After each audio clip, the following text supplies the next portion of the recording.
하나님께서 오늘 아침 우리에게 주시는 말씀 마태복음 11장 28절에서 30절입니다. 수고하고 무거운 짐진 자들아 다 내게로 오라. 내가 너희를 쉬게 하리라. 나는 마음이 온유하고 겸손하니 나의 멍에를 메고 내게 배우라. 그리하면 너희 마음이 쉼을 얻으리니 이는 내 멍에는 쉽고 내 짐은 가벼움이라 하시니라. 아멘. 이것은 하나님의 말씀입니다. 하나님의 말씀은 능치 못함이 없습니다. 할렐루야. 수련회를 섬기고 귀가할 시간이 되면 집으로 가는 걸음이 그렇게 즐거울 수가 없습니다. 마지막 남은 힘과 땀까지 다 쏟아내어 섬긴 터라 몸이 고단하기가 이를 데가 없는 형편이지만 집으로 돌아간다는 생각은 참 행복합니다. 그 생각으로 인해 힘든 것을 잊고 긴장을 풀어도 되는 상태가 되는 것이죠. 여러분, 왜 그럴까요? 집이라는 곳이 쉬는 곳이기 때문일 겁니다. 그래서 집을 쉴 수 있는 곳으로 가꾸는 것은 아주 중요할 겁니다. 집에 돌아와도 쉴 수 없다면 그 집이 아니죠. 하우스는 있는데 홈이 없는 꼴이 되는 것이니까요.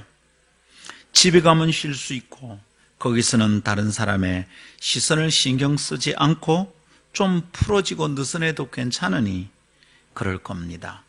돌아가면 맞아줄 따뜻한 사람들이 있으니까 그럴 것입니다. 집으로 가면, 그래서 가족들에게로 돌아가면 우리 마음은 대개 쉼을 얻게 됩니다. 물론 반드시 집이 아니더라도 누군가에게로 찾아가는 걸음이 쉼이 되는 경우도 있겠습니다. 그 사람만 생각하면 마음이 편안해지는 그런 사람과의 만남이 있잖아요. 그리고 어딘가 가서 가만히 머무는 곳이 있다면 그런 곳에서 쉼을 얻기도 합니다. 어느 카페에 통창문 아래면 괜찮겠다. 비가 오는 날은 그 집 유리창에 기대어 앉으면 참 좋겠다. 그런 곳에 가서 머무면 쉼을 얻기도 하겠습니다. 그런 사람, 그런 장소를 알고 있다면 참 행복한 사람이겠다 싶습니다. 쉬는 것의 유익을 잘 아는 사람일 것 같아서 그렇습니다. 혹시 오늘 아침 우리 가운데 그런 쉼에 대하여 알고 있는 사람들이 있을까요? 고단하다 싶을 때 찾아갈 그런 쉼의 장소를 알고 있습니까? 고르게 숨을 쉬고 싶을 때 쉼을 함께 누릴 수 있는 사람들이 있습니까? 목사로서의 바람은 우리 성도들이 그런 쉼이 있음을 알고 그것을 누릴 수 있었으면 하는 것입니다. 그래서 여러분을 축복하고 싶습니다. 고단할 때에 찾아갈 수 있는 좋은 친구를 가지게 되기를 바랍니다. 그 사람을 찾아가면 마음이 쉼을 얻는 그런 사람들 꼭 가까이 두기를 바랍니다. 그리고 찾아오는 사람이 있을 때 쉼을 나눌 수 있는 좋은 사람이 되기를 바랍니다. 여러분이 그런 사람을 찾기만 하지 말고 여러분을 찾으면 쉼을 줄 수 있는 사람이 되기를 바랍니다. 우리 교회가 누구든지 찾는 이들에게 쉼을 찾도록 도우고 섬길 수 있는 교회가 되기를 또한 기대하고 축복합니다.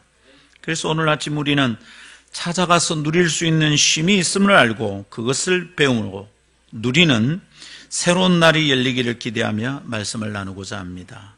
여러분, 그러면 이제 우리는 누구에게로 찾아가면 됩니까? 어디로 가면 됩니까? 어느 카페에 앉아 있어야 됩니까?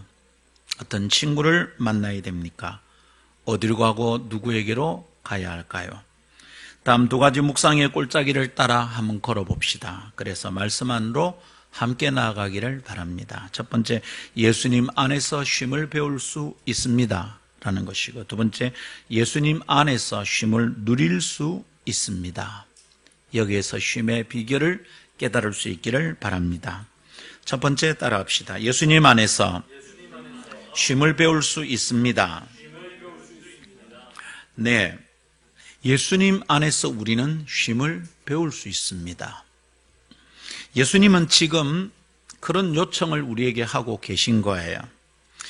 마태복음 11장 28절에서 30절 이 말씀은 지금 평범한 유대 군중들을 보며 초청하시는 예수님의 말씀입니다. 수고하고 무거운 짐진 자들아 다 내게로 오라. 특별한 대상을 향한 말씀이 아닙니다. 아주 높은 레벨의 아주 수준 높은 가르침을 받을 만한 사람에게만 하는 말씀이 아닙니다. 누군가를 한정하여 지명해서 가르치신 내용이 아니다 이 말입니다. 대학원 석사과정 사람들만 따로 모아놓고 가르치는 그런 내용이 아닙니다. 그냥 유대 땅의 민중들, 그 풀뿌리 같은 민중들을 향해서 주시는 말씀입니다.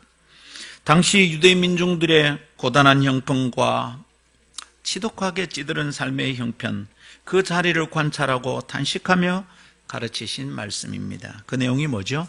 쉬라는 겁니다. 그리고 쉴 수 있다는 겁니다. 이 가르침은 한편 신선하거나 또 다른 편 뜬금없는 소리처럼 들릴 수도 있었겠습니다. 생각해 보십시오. 지금 우리 형편만 생각할 것이 아니라 당시의 유대 땅을 한번 생각해 봅시다. 정복당하여 망한 나라의 백성들입니다.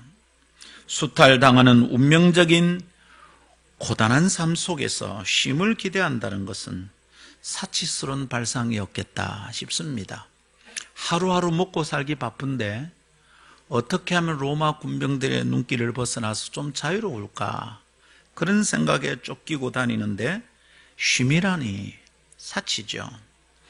일제의 탄압 속에서 소리 없는 외침으로 지내본 우리 민족으로서는 유대인 민중들의 속내를 조금 이해할 수 있겠습니다.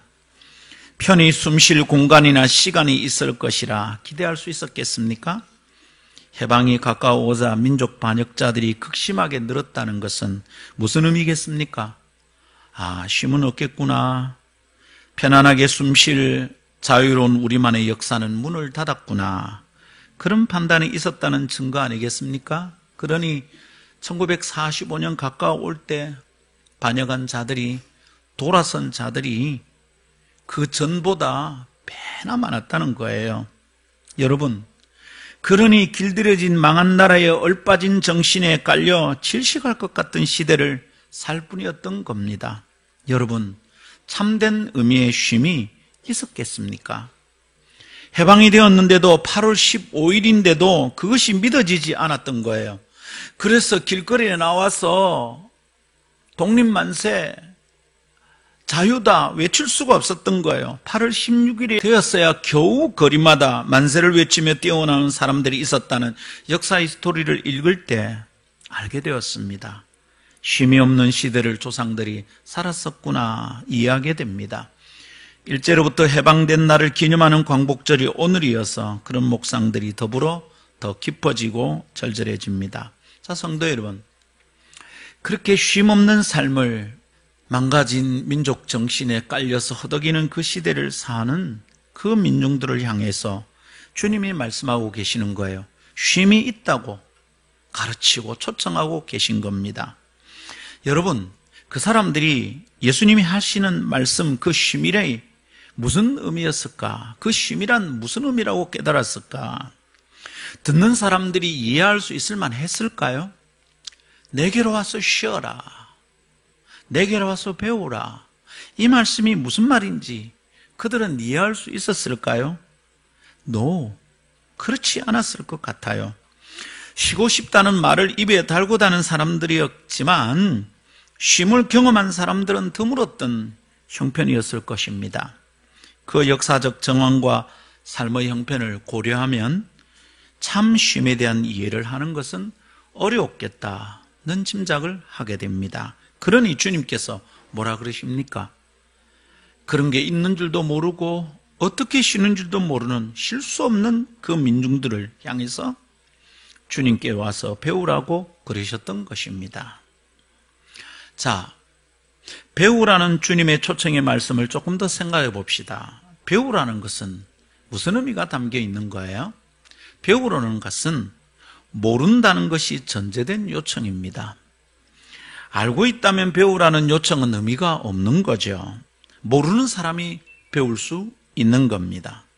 모르는 것을 알게 되는 게 배우는 겁니다. 와서 배우라. 주님은 지금 새로운 삶의 양식에 대해서 말씀하고 계시는 거예요. 너희가 지금까지는 모르는 게 있다. 그러니까 와서 배우라. 새로운 것입니다. 알고 있는 게 아닙니다. 살고 있는 게 아닙니다. 새로운 삶의 양식에 대해서 주님이 말씀하고 계시는 겁니다. 수고하고 무거운 짐을 진 사람들은 결코 살아내 본 적이 없는, 살아볼 수 없는 삶의 방식이 쉼입니다. 그때나 지금이나 동일합니다. 알 수 없어요. 살아본 적이 없어요. 그러니 듣고 있으면서도 그것이 무엇인지 모르는 것이 쉼입니다. 조금 똑똑한 사람은 글로는 동의하고 지식의 창고에서 꺼낸 사전적 의미는 이해할 수 있을지 모르겠지만 삶으로 경험한 적이 없는 새로운 존재 양식이 쉼입니다. 쉼을 모르는 사람들에게 주님이 와서 배우라고 그러는 겁니다. 안다고 여기고 교만한 자들은 절대로 배울 수 없는 게 이 쉼입니다. 여러분, 그러니 쉴 수 없는 인생들이고 쉬지 못하는 인생들이 지금 주님의 말씀을 듣고 있는 것입니다. 그리고 지금도 오늘도 그렇습니다. 우리에게도 이것은 낯선 삶의 양식입니다. 바쁘게 걷고 달려야 뒤처지지 않는 경쟁사회에, 그래서 고단하기만 피로사회 속에 살고 있는 현대인에게 쉼이란 참 어색한 존재 방식입니다. 자꾸 쉬고 자꾸 카페에 앉아서 느긋하게 시간을 보내다가 낙오자가 될 것 같아요. 우리에게 쉼은 어색해요. 이거는 뜬금없는 소리 같아요. 여러분, 그래서 경험하고 누려본 적이 없는 참 쉼에 대한 주님의 가르침이 여기에 있습니다. 그래서 우리는 배워야 합니다. 알고 있다고 생각하는 사람은 배울 수 없겠죠? 그 사람은 쉼을 누릴 수 없을 겁니다. 마태복음 11장 28절 우리가 다 알고 있잖아. 그렇게 생각하면 쉼은 배울 수 없습니다. 자, 그러면 어떻게 배울 수 있습니까? 아주 간단하고 아주 분명하고 유일한 방법이 있습니다. 뭐죠? 예수님께 가야 합니다. 교회 가야 된다 이 말 아닙니다. 기독교라는 종교를 가져야 된다 이런 말이 아닙니다. 예수님께 가야 합니다. 교회는 가는데 예수님께 가지 않는 사람들이 있어요. 직장에서 학교에서 내주는 서류에 종교란이 있잖아요. 거기에 기독교라고 쓰기는 하는데 예수님께 가지 않는 사람들이 있어요. 목사님, 그런 사람이 있을까요? 그게 무슨 말입니까? 교회 가는 게 예수님께 가는 게 아닌가요? 아니요. 그것은 그럴 수도 있고 아닐 수도 있어요. 우리는 예수님께 가야 합니다. 예수님께 가야 한다는 말은 예수님을 그저 따라다니며 떡만 얻어먹고 물고기 조각을 받아먹던 그런 방식이 아닙니다. 지금도 그런 종류의 믿음이라는 것이 있습니다. 예수 믿어 사업이 좀 잘 되고 성적이 올라 좋은 대학에 가고 우리 딸내미가 아주 괜찮은 남편 만나고 뭐 이런 거 말입니다. 그게 뭡니까? 예수님 주변에 어슬렁거리며 떡과 물고기 조각만 받아 먹으며 살던 사람들하고 똑같은 거죠. 지금도 그런 사람이 있습니다. 예수님께 간다는 것은 그런 정도의 삶이 아닙니다. 그저 좀 수입 좀 늘기를 기대하고 그저 좀 편하기를 기대하는 그런 종류의 삶을 예수님께 가는 것이다고 생각하면 안 됩니다. 예수님께 가는 건 뭡니까? 예수님을 만나 예수님 안에 머무는 겁니다. 그분의 삶과 존재에 내가 포개어지는 겁니다. 내가 주님 안에, 주님이 내 안에 거하는 아름다운 연합을 의미합니다. 나는 죽고 내 안에 예수님이 사시는 것을 의미합니다. 주님과 내가 때때로 필요한 순간에 합체를 하는 것이 아니라 종일 매 순간 언제나 동행하는 것을 뜻합니다. 이게 예수님께 가서 예수님 안에 머무는 삶입니다. 그러는 순간 어떻게 될까요? 배움이 발생합니다. 예수님 안에 머물면 전혀 다른 것이 깨달아집니다. 예수님을 따르던 사람들 사이에서도 이런 배움을 얻는 사람과 그렇지 않은 사람들이 있었습니다. 예수님을 따라다니는데 예수님께 가지 않는 사람들이 있었던 거죠. 그러니 예수님을 따라다니면서 예수님 안에 머물지 않는 사람들은 배우지 못하는 삶이 있었고요. 예수님 안에 머무는 사람들은 배울 수 있는 새로운 삶이 있었던 겁니다. 여러분, 예수님 곁에서 어성걸리며 떡이나 고기만 얻어먹고 예수님 안에 머물지 못하는 사람들은 참 안타까운 사람들이죠. 그래서 떡을 얻지 못하는 순간 떠나가고요, 고통의 순간에 돌아서는 사람들이 있었습니다. 핍박의 때가 오면 36개 주량랑을 치고 도망치는 사람들이 있었습니다. 그러나 묵묵히 예수님과의 공생공사를 선택하고 동행하여 따르는 사람들은 배움을 하였습니다. 성공의 비결 따르기를 배우는 것이 아닙니다. 마음이 편안해지는 법, 이런 걸 배운 게 아닙니다. 예수님의 성품을 배우게 되었습니다. 여러분, 신앙의 연륜이 길어지고 믿음이 깊어지고 영성이 깊어진다는 것은 예수님의 성품을 자꾸 깨닫고 배우는 겁니다. 그래서 예수님처럼 되어가는 겁니다. 이게 영성의 의미입니다. 영어로 말하면 Christ likeness, 예수님 같이 되어가는 것. 예수님 안에 머물면 자연스럽게 예수님을 닮아가겠죠. 예수님의 성품을 배우게 될 겁니다. 자꾸만 예수님의 마음을 깨닫고 알게 될 겁니다. 예수님이 이렇구나. 예수님의 마음이 이렇구나. 예수님의 성품이 이런 것이구나. 여러분, 그렇게 배우고 깨닫게 되면 어떻게 됩니까? 그렇게 주님의 성품 안에, 그분의 마음 안에 머물기 시작하면 어떻게 됩니까? 마음이 쉼을 얻게 되죠. 일이 있어도 일에 묶이지 않고 마음이 쉼을 얻는 겁니다. 관계가 엉키고 깨어지고 그래서 싸우고 다투고 욕짓거리를 주고받던 그런 나를 떠나서 여전히 지지고 볶고 사는 삶 가운데 있어도 내 마음이 쉼을 얻기 시작하는 겁니다. 새로운 관점이 열리죠. 다르게 보기 시작합니다.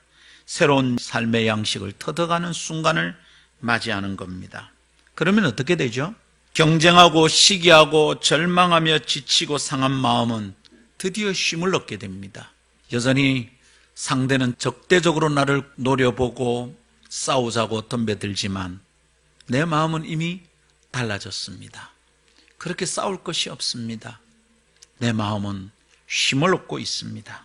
여러분, 서운하고 아쉽고 분노하며 꺼져가던 인생이 주님의 성품을 배우고 나면 새로운 희망으로 부풀어 오르게 됩니다. 내 마음의 세포가 새로운 게 돋아났어요.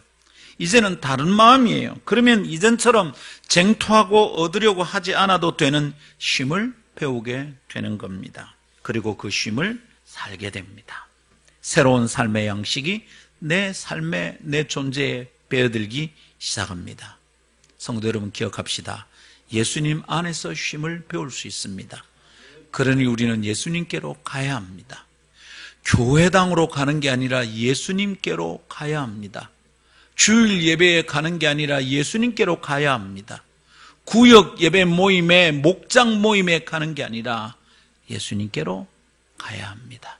예수님 안에서 쉼을 배울 수 있습니다. 알고 있다고 여기는 사람은 어떻게 될까요? 배울 수 있을까요? 답도 없습니다. 그렇다면 우리 예수님께로 갑시다. 예수님께 가까이 머물면서 그분을 배웁시다.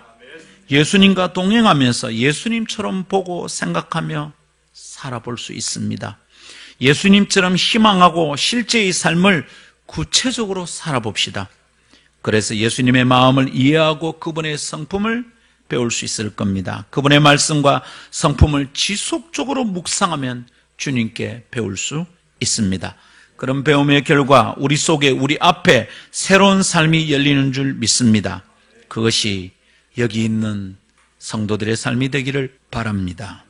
비대면으로 온라인 예배에 참석한 바로 당신의 삶이 되기를 기대합니다. 예수님 안에서 쉼을 배울 수 있습니다. 두 번째 따라합시다. 예수님 안에서 쉼을 누릴 수 있습니다.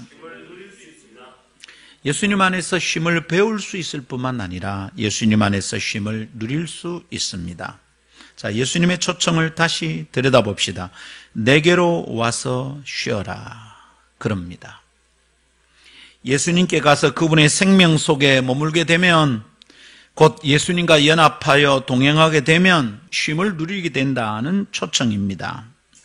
예수님께 가면 쉼이 있어요. 쉼을 누릴 수 있어요. 이것은 희망 고문이 아니에요. 부도수표가 아닙니다. 예수님께 가면 쉼이 있습니다.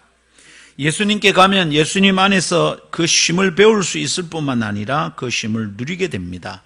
여러분, 그런 증거는 복음서에, 교회사에, 그리고 오늘 우리 주변에도 넘치고 넘칩니다. 복음서를 볼까요? 우선 주님 주변에는 쉼이 필요한 사람들이 자꾸 모여들었어요. 수많은 사람들이 예수님 곁에 모여들었어요. 예수님의 옷자락만 만져도 고단한 삶이 끝나고 쉴 수 있다고 믿는 사람들이 자꾸만 모여들었어요. 여러분, 왜 모여드는지 다 이해하지도 못한 채, 왜 그런지도 모른 채 민중들은 지남철에 끌리는 쇠붙이처럼 모여들었습니다. 그리고 쉼을 자각하지도 못한 채 그 안에서 쉼을 누리게 되었어요. 이상한 일이에요. 가늠하다 현장에서 붙잡힌 여인이 그랬었고요. 38년 된 병자, 병에 묶여 희망 고문에 시달렸던 그 병자가 그랬었습니다. 300데나리온의 향유를 망설임 없이 쏟아부어 바쳤던 그 여인도 예수님 안에서 쉼을 발견하고 누렸던 사람이었습니다. 로마의 백부장도, 유대의 제사장들도, 복음의 원수였던 바울도 그랬었습니다. 지독하게 쫓기고 달리지 않아도 되는 쉼을 발견했던 겁니다. 예수님 안에는 쉼이 있었습니다. 그러니 수고하고 무거운 짐진 자들은 예수님께로 자꾸만 끌렸습니다. 그리고 지금도 예수님께 나와 고른 숨을 쉬며 안식을 경험하는 이들의 행전은 계속되고 있는 중입니다. 그 중에 한 사람이 여기 예배하고 있는 성도들이기를 간절히 원합니다. 이 메시지를 듣고 있는 당신이기를 원합니다. 예수님 안에는 쉼이 있습니다. 그러니 우리 이 예수를 바라봅시다. 에크호모, 이 사람을 보라.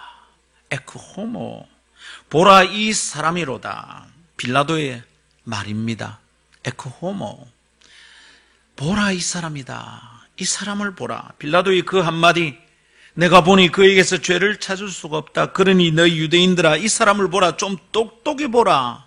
빌라도 그랬습니다. 에크호모. 그렇습니다. 우리 예수님을 똑똑하게 바라봅시다. 예수님 누굽니까? 여러분에게 예수님 안에서 쉼을 쉴 수 있는데 여러분은 그 예수님 안에 있는 겁니까? 여러분은 누구를 만난 겁니까? 누구를 만나려고 여기 왔습니까? 누구와 함께하고 있는 중입니까? 누구와 가깝습니까? 예수님입니까? 다시 눈을 보십시오. 여러분 곁에 있는 그가 누굽니까? 에크호모. 예수님을 똑똑하게 바라봅시다. 그분을 만났다면, 그분 안에 있다면 쉼이 있는 거예요. 맞습니다. 그러나 여러분에게 쉼이 없다면 여러분은 예수님 안에 있는 게 아니에요. 그러니 그분을 보십시오. 예수님 안에는 쉼이 있습니다. 우리 주님의 주변 그 임재의 그늘 안에는 쉼이 있습니다. 더워서 얼떡거리는 수고하고 무거운 짐진 자들이 쉴 수 있는 그늘이 있다 이 말입니다. 이것은 그저 듣기 좋고 말하기 멋진 것이어서는 안 되겠습니다. 듣고 나면 간절히 사모하는 마음으로 구하는 그 쉼이 되기를 바라고 믿음이 솟구치기를 원합니다. 예수님 안에서 쉼을 누릴 수 있습니다. 그분 안에는 굳이 억지로 만들고 계획하고 생성된 것이 아니어도 그저 쉼이 있습니다. 예수님 안에는 대단할 것도 없는 자연으로서의 쉼이 있습니다. 그저 그렇게 있는 쉼이 있습니다. 어려운 게 아니에요. 예수님 안에는 그게 있어요. 그런데 그걸 누리지 못해요. 미간은 찌푸러지고요. 이마의 주름살은 점점 깊어집니다. 입에서 그냥 시비가 막 쏟아집니다. 그냥 사람을 향하여 짜증이 납니다. 감사할 이유들은 다 사라져버렸습니다. 신경질이 매일 돋구칩니다. 여러분, 이런 사람들 속에서 쉼은 억지로 만들어야 되는 거예요. 억지로 계획을 세워야 되는 거예요. 그러나 주님 안에는 별것 아닌 아무것도 아닌, 대단할 것도 없는 그냥 자연으로서의 쉼이 있습니다. 굳이 휴가를 내고 짜내고 만들지 않아도 되는 쉼이 있습니다. 열심히 일을 해도 일에 묶이지 않는 쉼이 있습니다. 주님이 말씀하셨으니, 주님이 약속하셨으니 그것이 그 안에 있습니다. 이것을 믿으십시오. 예수 믿읍시다, 제발.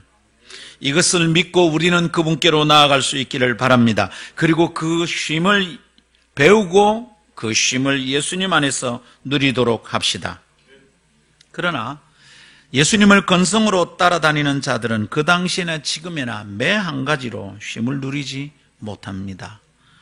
5,000명을 먹여야 한다는 생각에 어떻게 해야 될까 고민하고 논의하던 마음이 쉼을 얻지 못하였던 사람들은 오늘에도 주방에서 점심 식사를 준비하느라 마음의 평안이 다 깨어지는 중입니다. 광야의 백성들의 투덜거림에 쫓기며 흔들리는 지도자는 오늘에도 불평 가득한 성도들을 이끄느라 잠을 잘 수 없고 쉼을 누리지 못합니다. 그러나 쉼은 있습니다. 주방에도 강단에 선 목사에게도 주보를 만들고 방송을 준비하고 음향을 고르게 다듬어야 된 사람들에게도 이번 주일에는 내가 순서구나 어떻게 해야 되지 고민하는 자들에게도 예수님 안에 있다면 쉼이 있습니다. 예수님 안에서는 쉼을 누릴 수 있습니다. 우리 형편이 각기 다르고 다양한 삶을 살고 있지만 이것 한 가지는 다 갖기를 바랍니다. 예수님 안에 있는 쉼을 누리는 삶. 우리 성도들 참으로 바라고 바랍니다. 이 쉼을 누릴 수 있기를 바랍니다. 그래서 성도들의 삶에 빛이 임하고 그 삶이 빛이 나기를 기대합니다. 늘 되다 쉬고 싶다 그러면서 사는 것이 아니라 예수님 안에서 쉼을 누릴 수 있는 사람 되기를 바랍니다. 일하다가 짜증이 나면 내 혼자 뭔 고생이고 싶으면 그 일 당장 멈추십시오. 그리고 예수님 바라보십시오. 내가 예수님 안에 있는지 다시 성찰하십시오. 예수님 안에 있지 않다면 내가 일하는 것은 저주의 결과입니다. 지옥의 형벌과 똑같은 겁니다. 그런 일은 하지 맙시다. 그러나 예수님 안에 있으면 땀을 뻘뻘 흘리고 잠을 줄여가는데도 이상한 기쁨이 있습니다. 저를 아끼고 사랑하는 분들이 자꾸 저에게 말해요. 목사님, 힘들지 않습니까? 수고 많습니다. 아이고, 고생이 많습니다. 그 말 싫어요. 그럴 때마다 제가 말합니다. 그러면 헌금하시고 기도하시고 내 혼자 수고한다 싶으면 와서 좀 도와주시고 그렇게 하시라고. 여러분, 몸이 고단한 건 맞아요. 3시간씩 서서 아이들과 씨름하고 1시간씩 기도하고 이러고 나면 그냥 족저근만명이 와요. 걷는 게 힘들어요, 여러분. 여러분, 이런 방식으로 살아가면 수입이 넉넉하지 않아요. 저축된 게 없어요. 적금 드는 것도 없고요. 여러분, 고단한 게 맞아요. 근데 여러분, 이상하게 설명할 수 없는 기쁨이 있어요. 그래도 그 일을 계속하고 싶어요. 계속 아이들을 만나고 싶어요. 코로나가 빨리 끝나서 학교에 드나들고 싶어요.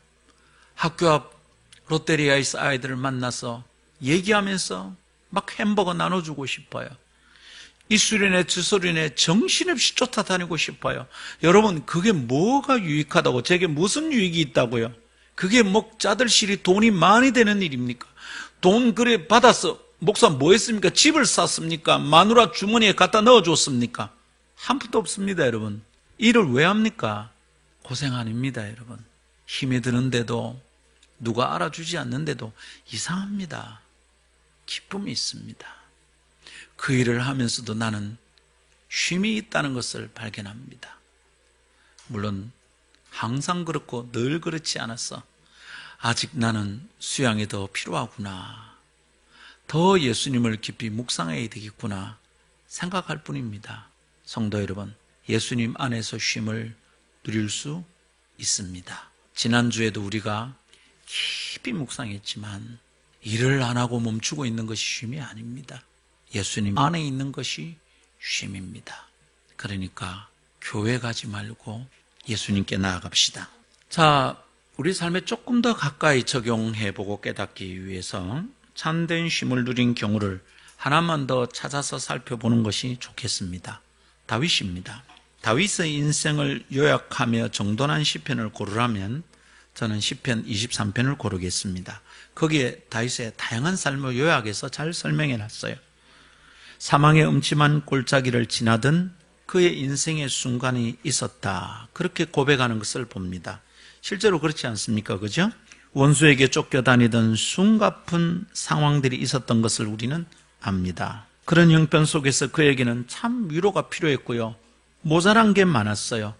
먹을 것이 없어서 제사장에게 찾아가 막 떡상에서 물려내는 그 진설병을 달라고 허걱거리면서 먹었던 사람입니다. 모자람이 너무 많았어요. 믿을 만한 사람이 필요했어요. 보호받을 만한 여유로운 공간과 시간이 필요했었어요. 들판에서 자고 굴 속에서 눈을 잠시 붙이며 쫓겨다녔어요. 늘 모자랐고요, 늘 궁핍한 형편에 내몰렸습니다. 그런데 시편 23편은 그런 그의 형편만을 기록으로 남겨놓고 끝나지 않습니다. 쫓겨다니고 그래서 자원도 사람도 부족한 형편이었던 한 사람의 추억은 이상하게 마무리됩니다. 부족함이 없다는 고백으로 요약되고 있습니다. 시편 23편 1절 2절, 여호와는 나의 목자시니, 그 다음 잘 보십시오. 건성으로 읽지 맙시다. 위대한 고백입니다. 내게 부족함이 없으리로다. 그가 나를 푸른 풀밭에 누이시며 쉴 만한 물가로, 쉼이 있다는 겁니다. 쉴 만한 물가로 인도하시는 도다. 할렐루야. 여러분, 오해받으면서 살고요, 그래서 죽을 뻔한 일을 경험했던 사람입니다. 그러면 여러분, 마음이 깨어지는 삶이어야 했었는데, 쫓겨다니면서 억울해야 했었는데,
좋아했어. 경쟁에서 지면 안 되는 사람이었어.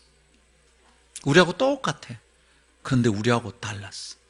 우리는 그래서 다치고 깨어지고 실망하고 실패하는데, 이 사람은 실패 속에서도 일어나. 부족함이 없었대. 쉼이 있었대. 너무 다르잖아요. 우리하고 똑같은데 우리와 달라. 차이가 뭡니까? 싸움을 잘했습니까? 똑똑했습니까? 집안의 배경이 빵빵했습니까? 아니요. 비결은 한 가지. 여호와는 나의 목자시니. 그의 삶이 하나님과 포개어져 있었다 이 말입니다. 신학적으로 설명하면 하나님이 내 안에, 내가 하나님 안에 있었다 이 말입니다. 성도 여러분, 이게 하나님 믿는 거 아니겠습니까? 이런 것이 예수 믿는 재미고 신앙의 감동 아니겠습니까?